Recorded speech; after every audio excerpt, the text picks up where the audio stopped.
Tidak ada anu Basri. Parul. Jadi kami mana? Dan jam berapa yang ada? Iya Bu. Iya Pak. Ini video, mau dibaca dulu tahu banyak.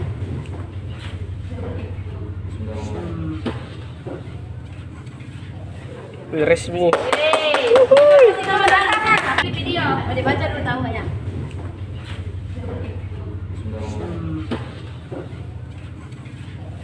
Resmi. Bismillahirrahmanirrahim. Assalamualaikum warahmatullahi wabarakatuh. Dengan adanya keyakinan kelas ini, kami dari kelas 12 MIPA merasa lebih disiplin lagi dari sebelumnya. Semoga keyakinan kelas ini dapat membawa perubahan bukan hanya dari kelas kami, melainkan untuk sekolah kami di SMA Negeri 2 Kalukut. Perlu kita ketahui bahwa keyakinan kelas ini kami sudah sepakati bersama dan ini merupakan hasil dari teman-teman semua. Sekian, Assalamualaikum warahmatullahi wabarakatuh. Baik, Assalamualaikum warahmatullahi wabarakatuh. Terima kasih Bapak Ibu atas kesempatannya, waktunya yang diluangkan untuk kami selaku calon guru penggerak di sekolah kita ini untuk mengikuti diseminasi budaya positif aksi nyata 1.4. Diseminasi budaya positif di sini merupakan salah satu tugas kami di aksi nyata. Untuk itu kami akan mensosialisasikan tentang budaya positif di sekolah ini. Nah, untuk mempersingkat waktu, rekan kita di sini sudah hadir sebagai narasumber untuk memaparkan materi tentang budaya positif di sekolah kita. Nah, untuk mempersingkat waktu, saya persilahkan kepada Ibu Ramlah untuk memaparkan materi tentang budaya positif. Silakan. Bismillahirrahmanirrahim. Assalamualaikum warahmatullahi wabarakatuh. Sebelum saya membawakan materi tentang budaya positif sebagai salah satu tugas kami sebagai tugas aksi nyata di pendidikan guru penggerak, terlebih dahulu saya mengucapkan banyak terima kasih kepada rekan-rekan guru sekalian karena sudah meluangkan waktunya untuk hadir di sini untuk mendengarkan materi yang kami bawakan. Tak lupa pula kita kirimkan salam dan salawat kepada junjungan kita Rasulullah SAW, karena beliaulah yang membawa kita dari alam yang gelap gulita menjadi alam yang terang benderang, serta beliau adalah satu-satunya orang yang masuk ke surga tanpa dihisab. Baiklah, saya akan melanjutkan materi yang saya bawakan hari ini, yaitu tentang budaya positif. Jadi sebelumnya salam dan bahagia ya Bapak Ibu hebat. Salam. Jadi ini budaya positif ya. Jadi budaya positif ini mungkin sudah seringkali kita dengar. Jadi merupakan suatu kebiasaan baik yang mungkin kita bisa terapkan di sekolah kita, baik itu di kelas, mulai kita di kelas, kemudian kita terapkan insyaallah ke sekolah kita, sehingga nanti sekolah kita bisa menjadi sekolah yang berkarakter. Amin. Seperti mungkin kita cita-citakan oleh kurikulum merdeka yang diterapkan sekarang, yaitu tentang melahirkan siswa yang berprofil Pancasila. Jadi ini adalah pemetaan dari budaya positif. Jadi diawali dari adanya peraturan kelas. Selama ini mungkin kita sudah jalankan ini, ada aturan kelas yang kemudian kita terapkan ke peraturan sekolah secara umum. Kemudian dari peraturan kelas ini menjadi keyakinan kelas. Ini akan berubah nanti ya, karena selama ini kan mungkin yang kita terapkan adalah peraturan kelas.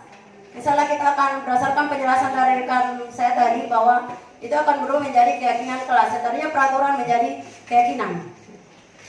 Nah, keyakinan kelas inilah yang diharapkan nanti akan menjadi lingkungan positif. Jadi jangkauannya lebih luas lagi ya. Jangkauannya lebih luas lagi, sehingga lingkungan positif inilah nanti yang akan menjadi budaya positif di sekolah kita. Seperti itu Bapak Ibu. Jadi apa hal yang pertama yang akan saya jelaskan untuk mewujudkan budaya positif di sekolah kita, yaitu tentang keyakinan kelas.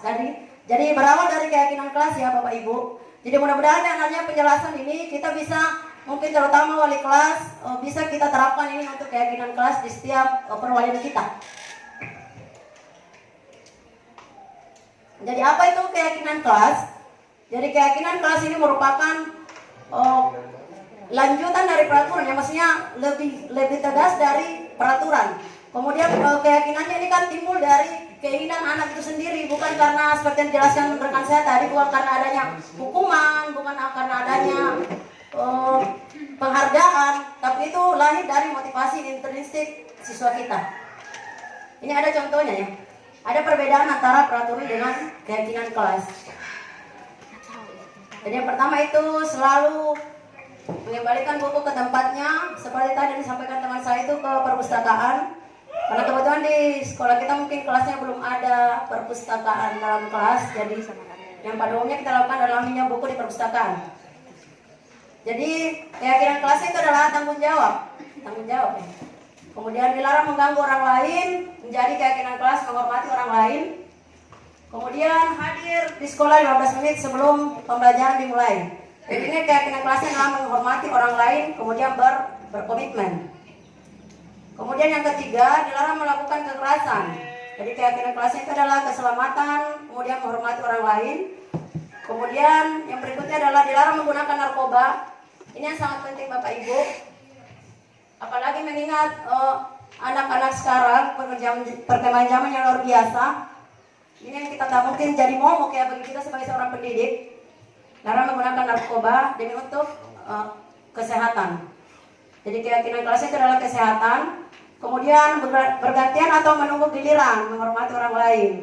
Dari keyakinan kelas menghormati orang lain, bersabar. Kemudian berikutnya menggunakan masker. Jadi ini kita gunakan selama pandemi ya. Sekarang sudah tidak banyak yang gunakan ini. Kemudian kesehatan dan keselamatan. Kemudian jangan berlari di kelas atau koridor. Keselamatan dan keamanan. Dan inilah beberapa contoh keyakinan kelas yang mungkin kita bisa ubah yang tadinya dari peraturan menjadi keyakinan. Selanjutnya, untuk mewujudkan keyakinan kelas, itu sebagai seorang guru kita harus menyadari ya bahwa kita punya 5 posisi kontrol yang harus kita gunakan. Maksudnya yang paling bagus itu adalah manajer ya. Jadi yang pertama itu sebagai penghukum, kemudian yang kedua adalah membuat orang merasa bersalah, yang ketiga adalah sebagai teman, yang keempat adalah pemantau, dan yang kelima adalah manajer. Jadi kelima posisi ini ada masing-masing ya, ada masing-masing cirinya.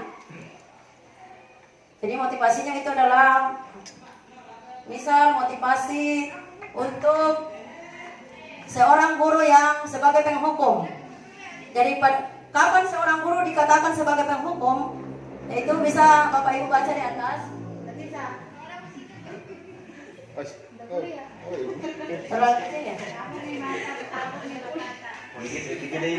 Jadi yang pertama itu adalah menghardik. Mau juga jadi guru. Menghardik atau menunjuk-nunjuk, menyakiti, kemudian menyindir. Jadi ini salah satu ciri dari seorang guru yang penghukum. Kemudian guru berkata, kalau kamu tidak melakukannya, awas ya. Awas. Ya, seperti itu barangkali Bapak Ibu. Kita banget. Kemudian yang berikutnya hasil dari adanya posisi kontrol penghukum itu adalah memberontak, menyalahkan orang lain, dan berbohong. Ini yang mungkin dampaknya Bapak Ibu kalau kita sebagai guru yang pada posisi penghukum. Kemudian kaitannya dengan dunia berkualitas, maksudnya di sini dunia berkualitas adalah kita kan maunya menghasilkan siswa yang berkarakter. Maka hasilnya itu nanti murid akan meletakkan guru di luar dunia berkualitas. Maksudnya di luar dari karakter yang kita inginkan ya Bapak Ibu. Kemudian murid berkata, biarkan saja, nanti juga marah-marah lagi. Kemudian dampaknya pada murid mengulangi kesalahan. Jadi ini harus kita pahami ya Bapak Ibu. Mungkin selama ini kita harus pahami bahwa mungkin selama ini posisi kontrol pertama yang kita selalu gunakan. Makanya materi ini mungkin dari sekian materi yang kami dapat di pendidikan CGP, mungkin adalah materi yang paling menarik untuk saya karena ini adalah berkenaan sekali dengan kehidupan kita sebagai seorang pendidik. Oke. Nah, bagaimana untuk membuat seorang merasa bersalah? Gurunya itu berceramah, kemudian mengatakan seharusnya ibu kecewa. Kemudian guru berkata, kamu seharusnya sudah tahu ibu lelah sekali. Ibu lelah sekali mengatakannya, ibu stres. Itu yang membuat orang merasa bersalah. Dan kata-kata itu maka siswa akan merasa bersalah. Kemudian hasilnya menyembunyikan, menyangkal dan berbohong. Ini akan terjadi pada anak-anak kita Bapak Ibu. Kemudian kaitannya dengan siswa yang akan kita hasilkan nanti, murid meletakkan guru dalam dunia yang tidak berkualitas. Kemudian murid akan berkata, maafkan saya, karena gurunya stres jadi siswanya minta maaf. Seperti itu ya Bapak Ibu. Kemudian dampaknya pada murid itu adalah dia akan merasa rendah diri pada dirinya ya, dia akan merasa rendah diri. Kemudian untuk yang posisi yang ketiga, yaitu posisi teman. Jadi ini dianggap sebagai identitas yang berhasil ya, dianggap berhasil, sukses. Jadi mungkin yang guru-guru yang masih muda mungkin ini yang banyak diterapkan pada anak-anak. Saya amati di sekolah kita seperti itu ya. Jadi dia memposisikan dirinya sebagai seorang teman. Jadi guru berbuat menghitung dan membuatkan alasan-alasan untuk muridnya. Contohnya, ayo lakukan demi ibu. Masa kamu tidak mau? Ingat, ibu tidak pernah bantu. Kemudian hasilnya apa? Ketergantungan ya. Ketergantungan. Kemudian murid meletakkan, ini saya tanya dengan pembentukan karakter siswa kita. Murid akan meletakkan guru sebagai guru yang sangat penting di dunia yang berkualitas. Jadi di sini sudah agak naik ya posisinya. Jadi di sini murid mungkin sudah menganggap gurunya dibandingkan dengan posisi penghukum dengan teman. Kemudian muridnya akan berkata, saya pikir Bapak Ibu apa ini? Saya pikir Bapak Ibu teman saya, ternyata begitu. Ini ya siswa kita yang berkata seperti itu. Kemudian dampak pada murid itu adalah lemah, tidak mandiri dan tergantung. Kemudian untuk posisi yang keempat sebagai pemantau, ini juga mungkin kita bisa gunakan karena di sini identitasnya berhasil atau sukses. Jadi dia gurunya berbuat menghilang dan mengukur, menghitung dan mengukur. Kemudian guru akan berkata apa peraturannya. Hasilnya menyesuaikan diri dan diawasi. Kemudian kaitannya dengan pembentukan karakter, murid meletakkan guru, peraturan dan hukum di dunia yang berkualitas. Kemudian murid berkata berapa banyak bidang yang saya harus peroleh, bintang ya. Berapa banyak bintang yang saya harus peroleh, berapa halaman yang harus saya tulis. Jadi mungkin ini kebiasaan kita Bapak Ibu yang mungkin biasa memberikan catatan kepada siswa kita. Mungkin di sini posisinya sebagai pemantau. Kemudian dampaknya pada siswa itu adalah menitikberatkan pada sanksi atau hadiah untuk dirinya. Jadi ini yang dimaksud dari pertanyaan dari Pak Amrul bahwa sebenarnya ini merupakan paradigma baru bagi kita semua bahwa ternyata hukuman dan penghargaan itu sama. Dia setara ya Bapak Ibu. dia setara. Makanya setidaknya di sekolah kita ini jangan lagi diadakan ada peringkat seperti itu ya Bapak Ibu. Jadi tidak boleh ada peringkat atau ranking. Jadi kita harus setarakan semua dengan semua anak didik kita dalam kelas, bahwa mereka itu sebenarnya punya potensi ya. Mereka punya potensi yang diberatkan seperti sebuah gunung es. Jadi gunung es itu kan dia muncul di permukaan air itu cuma sedikit saja. Tapi kita tidak lihat, kalau kita lihat di bawahnya itu luar biasa besarnya. Jadi ini yang kita sebagai seorang pendidik, bahwa setiap anak itu punya potensi. Bukan cuma potensi di bidang pengetahuan saja ya Bapak Ibu. Mereka punya potensi yang mungkin kita bisa kembangkan di sekolah ini, kita bisa kembangkan. Kemudian untuk yang terakhir ya, inilah posisi yang kita harapkan kita bisa pakai semua Bapak Ibu. Jadi sebagai posisi manajer. Jadi manajer itu merupakan posisi identitas yang berhasil atau sukses. Jadi ini yang berhasil. Jadi caranya bagaimana untuk gurunya berbuat mengajukan pertanyaan-pertanyaan. Jadi kalau misal siswa punya masalah, kita harus menanyakan dulu ya. Tanpa mereka menghukum terlebih dahulu, tapi harus menanyakan terlebih dahulu apa alasan mereka melakukan itu. Kemudian guru akan berkata apa yang akan kita yakini, kemudian apa yang bisa kita yang kamu kerjakan memperbaiki masalah ini. Dan ini kan kita sudah ceritanya, kita sudah bikin keyakinan kelas. Kita sudah bikin keyakinan kelas di kelasnya masing-masing. Jadi setelah dia melakukan pelanggaran, kita tanyakan kembali keyakinan tersebut. Kemudian hasilnya menguatkan pribadi. Jadi berdasarkan keyakinan kelas, mereka bisa menjadi pribadi yang berkarakter. Karena mereka sudah yakin, oh ternyata kita punya keyakinan kelas yang nanti kita akan ada konsekuensi tersendiri kalau kita melanggar. Kemudian kaitannya dengan pembentukan karakter, murid akan mengatakan dirinya sebagai individu yang positif dalam dunia yang berkualitas. Dan ini ya, murid akan berkata bagaimana caranya saya bisa memperbaiki keadaan. Jadi kalau kita terapkan betul-betul seperti ini sebagai posisi manajer, maka insya Allah kita akan menghasilkan murid yang berkarakter. Insya Allah. Kemudian dampaknya pada murid, mengevaluasi diri, bagaimana cara memperbaiki diri. Seperti ini. Jadi makanya posisi manajer diri yang kita harapkan, yang mungkin kita bisa gunakan sebagai salah satu posisi yang dalam menyelesaikan suatu kasus yang kita temui dalam sekolah kita, sekolah kelas kita ya Bapak Ibu. Kemudian selanjutnya adalah restitusi. Jadi seperti yang disampaikan rekan saya tadi, bahwa restitusi ini merupakan istilah yang sangat baru. Saya juga sempat bingung waktu dapat sampai pelajari LMS itu bingung. Apa ini restitusi? Jadi bisa Bapak Ibu lihat pengertiannya.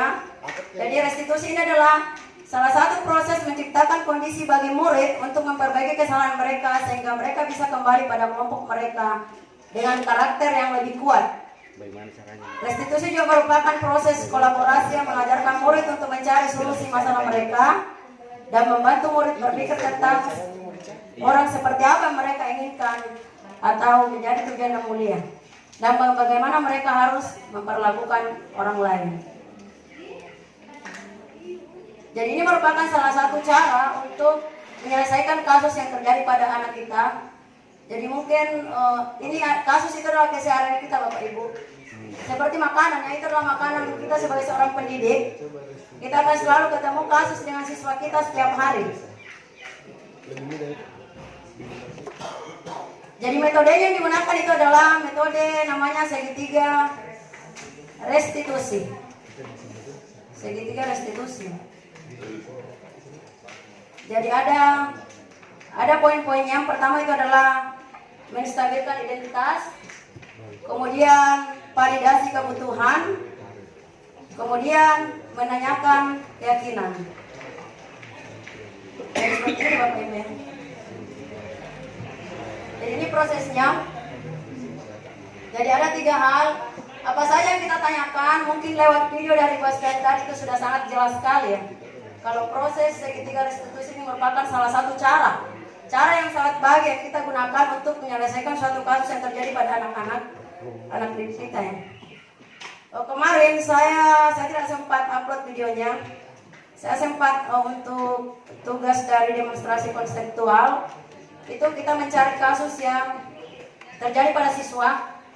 Jadi yang saya ambil itu yang betul-betul real. Cuma saya tidak sempat upload videonya ke sini. Jadi yang pertama itu kasus yang saya temui di anak wali saya itu adalah dia memakai sepatu yang tidak sesuai aturan. Jadi saya selesaikan itu dengan ini cara segitiga restitusi. Iya, ada 3 Pak ya. Ada 3 menstabilkan identitas. Kemudian yang kedua adalah validasi kebutuhan. Dan yang ketiga adalah menanyakan keyakinan. Menanyakan keyakinan. Apa saja yang kita mau tanyakan? Kalau misal kita mau menyelesaikan suatu kasus dengan menggunakan cara ini, yang pertama itu adalah untuk yang pertama kita menstabilkan identitas. Jadi kalau kita panggil anak-anak, kita menstabilkan dulu, kita mencoba memahami mereka ya, dengan cara mengatakan setiap orang pasti pernah melakukan kesalahan. Jadi kan otomatis itu dia akan merasa bagaimana ya kalau kita mengatakan kata seperti itu. Dia akan merasa seperti tidak bersalah barangkali ya. Dia sudah melakukan kesalahan. Kita berusaha mensejajarkan diri kita dengan mereka. Kemudian kamu bukan satu-satunya yang pernah melakukan ini. Inilah kata-kata yang perlu kita sampaikan kepada anak didik kita kalau kita mau menstabilkan identitas. Kemudian lanjut ke validasi kebutuhan. Jadi kita memvalidasi kebutuhannya karena setiap manusia itu dia punya 5 kebutuhan. Ini saya upload semuanya. Laptop kenapa dari dalam. Jadi validasi kebutuhannya itu kata-katanya itu adalah adakah cara yang lebih efektif untuk mendapatkan apa yang kamu butuhkan. Kemudian yang kedua, kamu tentu punya alasan mengapa melakukan itu. Ini yang untuk memvalidasi kebutuhan mereka. Jadi ini kita menanyakan alasannya kenapa mereka melakukan itu. Kemudian yang ketiga, menanyakan keyakinan. Yang pertama tadi kan dasar dari adanya budaya positif di sekolah nanti itu kita adalah keyakinan kelas. Jadi kita akan menanyakan kembali keyakinan mereka sudah buat sendiri. Jadi nilai apa yang telah kita sepakati, kemudian kamu ingin menjadi orang yang seperti apa. Jadi seperti inilah salah satu cara untuk menyelesaikan kasus yang terjadi pada anak didik kita ya. Bahkan kita akan selalu temui ini di sekolah kita, di kelas kita masing-masing. Jadi yang kemarin penyelesaiannya yang kedua itu adalah anak yang selalu terlambat. Saya punya anak wali Pak, berapa orang itu temannya katanya geng Labuang. Ini yang saya coba restitusi ini dan menggunakan segitiga restitusi. Mereka selalu datang terlambat ke rombongan. Otomatis kalau mereka atau satu jajar itu kursi kosong semua. Jadi itu saya restitusi dengan menggunakan metode ini Pak. Mudah-mudahan ini misalnya ke depannya bisa berhasil. Dan mari kita sama-sama ya Bapak Ibu mulai dari sekarang. Tidak ada kata-kata gagal untuk kita mulai dari sekarang. Jadi yang pertama kita lakukan itu adalah terutama untuk wali kelas itu adalah membuat keyakinan kelas. Ada contoh di belakang itu keyakinan kelas saya Pak dari karton di belakang itu. Saya tidak sempat tampilkan ya Bapak Ibu. Jadi kita membuat sama-sama keyakinan kelas untuk wali kelas. Nanti mereka tanda tangan sendiri, kemudian mereka akan tahu konsekuensinya apa. Jadi saya kira seperti itu ya penjelasan dari saya. Lebih dan kurangnya mohon dimaafkan. Wabillahi hidayah. Assalamualaikum warahmatullahi wabarakatuh. Waalaikumsalam warahmatullahi wabarakatuh. Baik, terima kasih. Itulah tadi pemaparan dari Ibu Ramlah, calon guru penggerak di sekolah kita. Ya, baik Bapak Ibu. Untuk sesi selanjutnya yaitu dibuka satu sesi pertanyaan. Baik, silakan Bapak Ibu, silakan bertanya. Ya, silakan Ibu Sri Widarti. Silakan Ibu Sri Widarti. Mungkin ada yang mau ditanyakan. Silakan ditanyakan terkait dengan budaya positif yang ada di sekolah. Iya, terima kasih atas kesempatan yang diberikan. Jadi saya mau bertanya mengenai solusi saja ya. Maksudnya kita menginginkan ada yang bisa kita ambil ya dari kegiatan ini untuk kemudian kita jadikan itu sebagai aksi nyata di sekolah kita gitu kan. Jadi saya mau bertanya kepada narasumber ya. Apa kira-kira ya, karena kita melihat situasi ya di lingkungan kita, di sekolah kita sudah kita mengalami beberapa tahun ya, sudah mempelajari karakter-karakter yang ada di sini. Kira-kira mana yang terbaik ya untuk kemudian kita terapkan ya dari yang kemudian disampaikan oleh pemateri tadi ya. Melihat bahwa saya secara pribadi melihat ya, misalnya satu contoh saja, misalnya ada anak-anak yang saya dengar mengatakan bahwa tidak usah misalnya lapor deh, tidak ada juga penyelesaiannya gitu kan. Jadi maksudnya dari situ kita bisa belajar ya, kira-kira apa sih yang mau kita perbaiki ya dari segi mendisiplinkan peraturan yang ada di sekolah agar peraturan itu bisa dilaksanakan dan ada hasilnya gitu kan. Jangan kemudian hanya sekedar peraturan yang tertulis ya, tapi kemudian hasilnya itu ya, hasil nyatanya itu bisa dibilang gagal ya, dalam artian bahwa ya mungkin kalau saya secara pribadi melihatnya tidak ada sanksi gitu ya, walaupun sebenarnya tidak mesti harus sanksi ya. Kalau mungkin pendapat yang lain dengan menasehati ya, dengan menegur sesuai dengan dari 5 arahan tadi itu, dari apa tadi itu, restitusi ya, segitiga Prostitusi. ya. Restitusi gitu kan. Kalau hanya sekedar maksudnya menanyakan ya, kemudian apa, sekedar menstabilkan tapi tidak ada sanksi, apakah kemudian secara pribadi apa, bagaimana pendapat pemateri, hasilnya itu seperti apa yang akan kita lihat ya secara realnya gitu kan. Jadi sebenarnya di sini saya bukan bertanya, tapi maksudnya mencari solusi bersama ya mengenai persoalan yang ada di sekolah kita. Sebenarnya ya yang dituju tidak ada ini, tapi saya minta pendapat pemateri saja.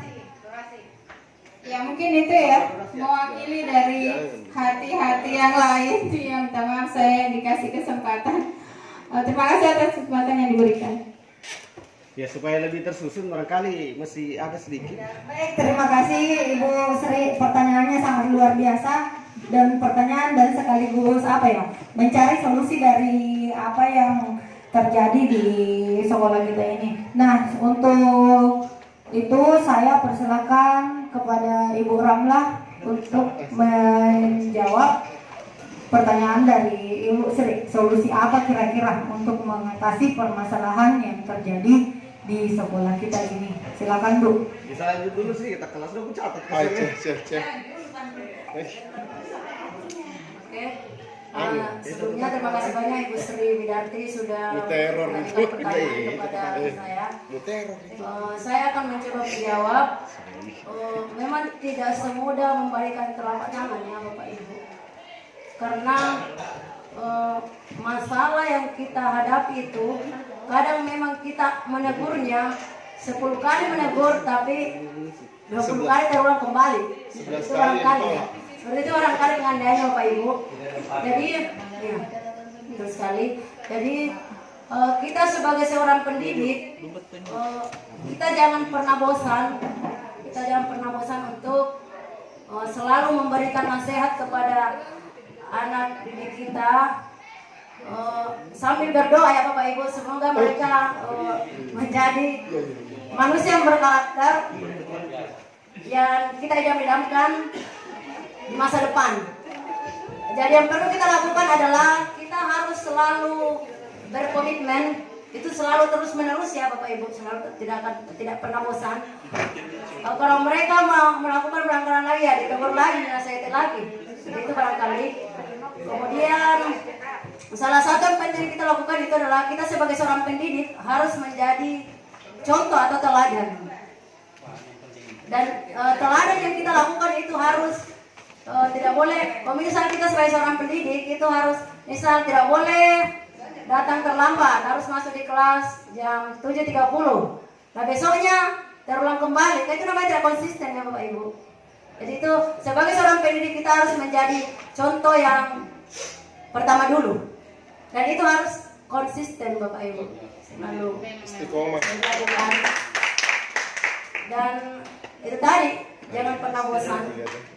Karena kita ini adalah sebagai seorang pengganti orang tua mereka di rumah. Sebagai orang tua ya, mereka itu adalah anak kita. Seperti itu barangkali. Saya kira seperti itu Bu Sri. Terima kasih. Baik, terima kasih Ibu Ramla pemaparan yang sangat luar biasa ya terkait dengan penyelesaian solusi yang dicari dari permasalahan-permasalahan yang terjadi di sekolah. Jadi betul sekali bahwa kita sebagai pendidik itu tidak boleh merasa bosan, karena inilah tugas kita sebagai pendidik. Yang tadinya siswa yang banyak melakukan kesalahan, itu kesalahan tersebut kita perbaiki. Nah, saya perkuat kembali dengan adanya budaya positif di sini, kita perkuat cara memperbaiki kesalahan siswa tersebut. Kita bisa menggunakan dengan segitiga restitusi tadi. Ada yang pertama menstabilkan identitas, yang kedua validasi tindakan, dan yang terakhir itu menanyakan keyakinan. Seperti itu.